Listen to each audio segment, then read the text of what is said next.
So hello everyone, and thank you for having me here today. So my name is Segev Shlomov. I am a PhD student at Technion under the supervision of Yakov Babichenko. And like most of the works that you're going to see in this session, this is a joint work with Itai Arieli. Okay? So the outline for today, I'm first going to talk about, informally I will define our goal. Then we will see the model. We will have one slide about the related works. And then I will talk about our main result with some examples and the proof scheme. Okay, so we're talking about social learning, and our goal is to understand whether there exists a simple non-Bayesian dynamic that leads to learning in large networks. And in particular, we're interested in robustness with respect to the initial beliefs of the players. So the general model consists of three parts. One is the network, the initial beliefs, and the aggregation dynamic. So players are organized in a network, and let's assume a binary state space.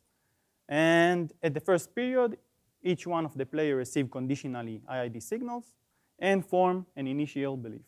Okay, let's say that the state of the world is 1. And then at each period, players receive their neighbors' belief. They aggregate them into a new belief and report back the beliefs, their beliefs. And we denote by xt j of n, the beliefs of player j at time t in network n. And what is important that we're interested in the beliefs of the player as time goes to infinity and as the network grows. Okay. So the first part is the network. So a network of n players is defined by a matrix T, where Tij equals 1 if player I observes player j and 0 otherwise. We do not assume any symmetry about this matrix. And for a matrix T, we denote by V of T the influence vector. This is just the normalized left eigenvector corresponding to the largest eigenvalue. And this is also known as the PageRank vector or the measure of centrality. Okay. A definition. So we say that a sequence of network is influence vanishing if the influence of the most influential player approaches 0 as the network grows. Or in other words, if the supremum norm approaches 0 as n goes to infinity. Okay? And we're going to talk only about these kinds of network in my talk. Okay, so the second part of our model is the initial beliefs, how players form their initial beliefs. So we denote by omega the state space, 0, 1, and by S the signal set. And we use the basic notation of information structure as a distribution over states and signals. Okay? So as I told you before, each player the first day gets some signal Sj and form the initial posterior belief, which is x0 of j. And we have two main features of our model. One is that on a binary state space, we can think about an information structure just as a distribution over states and signals.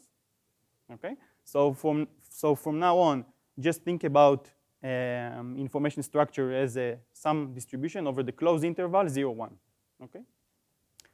And the second is that information structure induces two ex post distributions. One given that the state of the world is 1, and the other given that the state of the world is 0. Okay? So we have a distribution, some distribution on the closed interval 0, 1. P is going to be the information structure, and it induces two ex post distribution, P1 and P0. One given that the state of the world is 1, and the other given that the state of the world is 0. Okay. The last part of our model is the dynamic. So we say that xt, the beliefs of the player at time t, is just a mapping from all of the available information up to time t to their current belief at time t. Okay? And in the most general case, the aggregation function depends on everything. Okay? On the time, on the observed signal, the initial beliefs, the information structure, the private signal, and so on. Okay, a definition.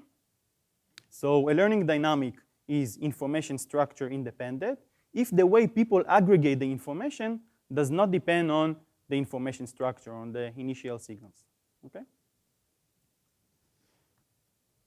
So how we define learning? for a fixed network with n players, we let x infinity to be the limiting beliefs as the time go to infinity. And we say that learning holds with respect to some information structure P if given that the state of the word is omega, the beliefs of the player converges to omega. Okay? Which means given that the state of the word is 1, the beliefs of the player converges to 1, and the same from 0. And we're talking about convergence, we're talking about weak convergence, okay? Or convergence in probability. Okay, so just one slide. There's a lot of literature about social learning. So the basic model is the DeGroot model, where player weighted average their neighbor's opinion. And Golub and Jackson show that learning holds for a real value state with 0 mean noise. And then last year, Levy and Razin introduced the BPI dynamic, which is very elegant. And it goes as follows. So they assume that players know the prior and maintain the prior throughout the process. And at each iteration, they are making a Bayesian local aggregation, okay, as if it is the first period.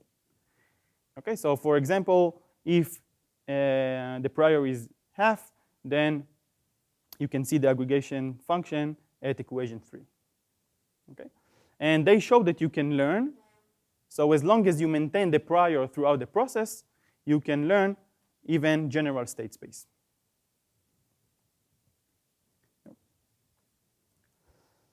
So our main results.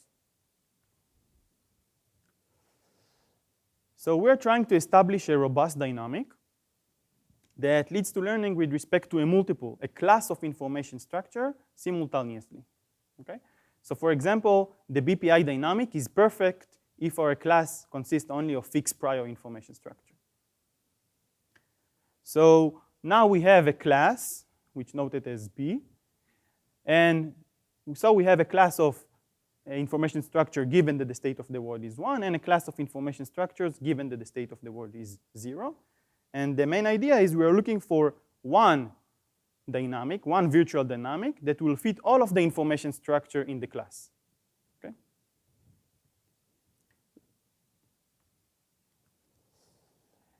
So we introduced the virtually additive dynamic.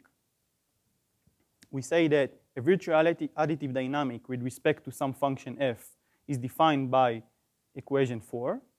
And I want you to think about the function f here as it takes some belief in the interval 0, 1, and it transforms it to a virtual belief in R. Okay? This is the reason that we call f a virtually function. So, and that's the aggregation function, okay, if you are using the virtually additive dynamic. So what is written in equation 4 is just each one of the player receive at, let's say at time t, the beliefs of his neighbors. He applies the function f on them, then sum them up and apply f minus 1 to goes back to a belief in 0, 1. Okay, so this is the virtually additive dynamic. And of course, this dynamics has desirable properties such as stationarity, Markov property, anonymity. It only depends on the last iteration, and it has, in some sense, anonymity between the players in the network. Okay? Any questions so far? Good. Okay, so when we can learn and when we cannot learn. So a definition by Arieli et al. Two information structure P and Q overlap if the distribution given that the state of the word is 0 in P equals to the distribution given that the state of the word is 1 in Q. Okay?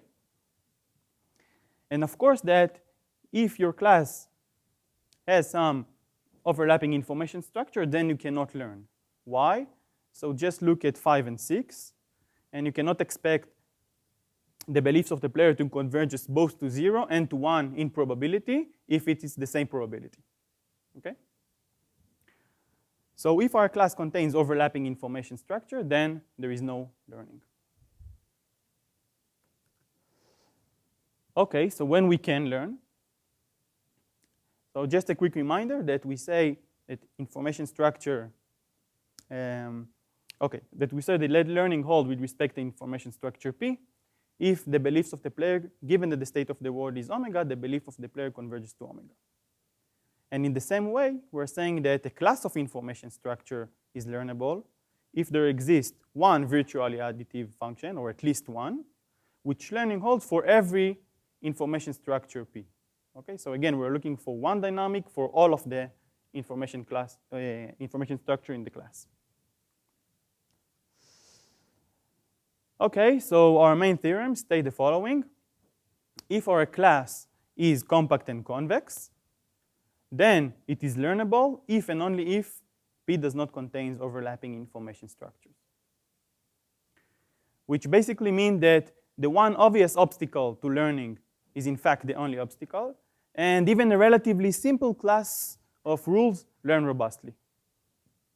Okay, so this is the main idea of our theorem.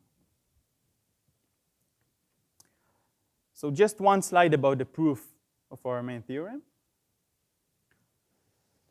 So given a network, let's say in size n, we use the Perron Frobenius theorem to show that the beliefs of the player as the time goes to infinity converges to 1 if some weighted average is positive, and to 0 if the weighted average is negative. And notice that this weighted average is Vj is just the influence of player j, and f of x is just the virtually belief of the player at time 0. And then we use the weak law of large number to show that this weighted average converges to the expectation of the function f. Okay? So now we only need to show that given that the state of the world is 1, the expectation is positive, and given that the state of the world is 0, the expectation is negative.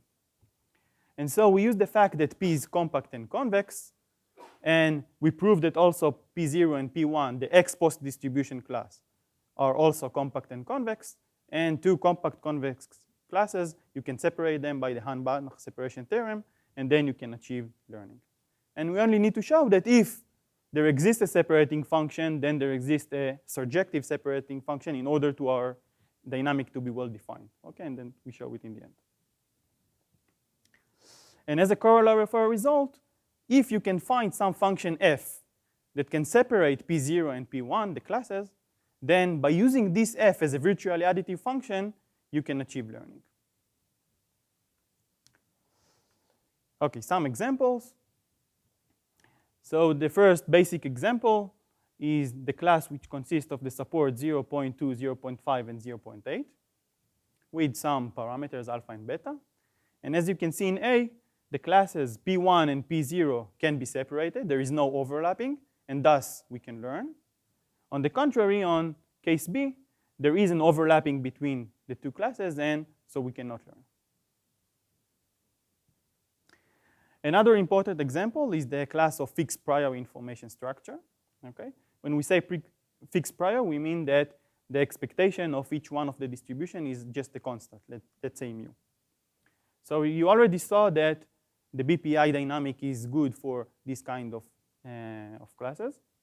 And so we also show that by using the log likelihood function, you can achieve learning if the class is a fixed prior information structure. So this log likelihood function, we show also that it is identical to the BPI dynamic. So we provide an alternative proof for the result of Levy and Razin. And the second example, so in the second example, you can notice that we almost know the prior. So the prior is somewhere between, in a closed interval between 0.49 and 0.51. But in this case, we cannot learn. Okay? This class of information structure contains two overlapping information structure. So even a mild departure from the exact prior knowledge results in no learning. So a question. Let's say we're talking about a fixed prior class with the prior half. Then which virtually additive dynamic lead to learning? So we already saw the log likelihood. So we show in our paper that basically any function that is going to be below the blue function and above the red function in A is going to lead to learning. And as you can see in figure B, the log likelihood function, the one that is the black function, is just one among many many aggregation function that leads to learning. Okay? And you can also think about just taking the function f of x minus mu. Okay? Every function that will be between the dashed area going to lead to learning. Okay? And that's it. Thank you. So I finished in time? Oh, yes.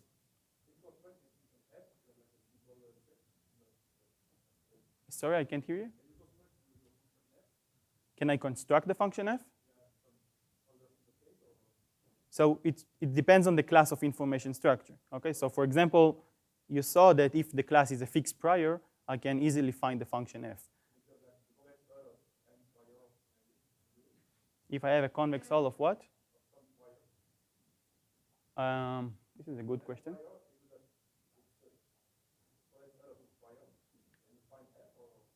I think so. I think that if I have a convex hull, and in the same reason, okay, this is exactly the way that we prove it for the fixed prior. Okay, we just construct the convex hull of the fixed prior information structure, and then we use and then we find it. Yeah. So in that case, we can do it. Okay. But for example, if on the case where our prior mu is somewhere between 0.49 and 0.51, then if we have some bound on the informativeness, I didn't have time to show it, then we can learn, but it's much more difficult to find the function f.